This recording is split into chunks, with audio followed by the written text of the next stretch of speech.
আসসালামু আলাইকুম। বন্ধুরা কেমন আছেন? আশা করি ভালোই আছেন। আজকে আপনাদের কাছে শেয়ার করব নতুন একটি জিনিস। পান শুধু একটা পাতা নয়। এটি আমাদের সংস্কৃতি, এটি আমাদের গ্রাম বাংলার ঐতিহ্য। গ্রাম হোক বা শহর, বাংলার ঘরে ঘরে অতিথি আপ্যায়নে পান সুপারি ছাড়া যেমন চলেই না। আমাদের গ্রামে এখনও বহু ঘরে পানের পাটা সাজিয়ে রাখা হয়, যার মধ্যে থাকে সুপারি, চুন, খয়ের আর নানা রকম সুগন্ধি মশলা। বিয়ে, ঈদ, পূজা কিংবা যেখানেও আনন্দঘন মুহূর্তে পান যেন একটি মিষ্টি আবেগের চিহ্ন। খাবার শেষে একটু একটু পান মুখে দিলে শুধু যে হজম ভালো হয় তা নয়, মুখেও লাগে একরকম শীতলতা ও তৃপ্তি।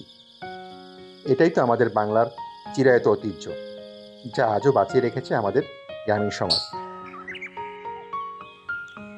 তাই আজকে আপনাদের দেখাচ্ছি পানের বরজ বা বাগান। অনেকেই আমরা পানের বরজ দেখিনি, তাই আমার সাথে দেখতে থাকুন। ধন্যবাদ, ভালো থাকবেন।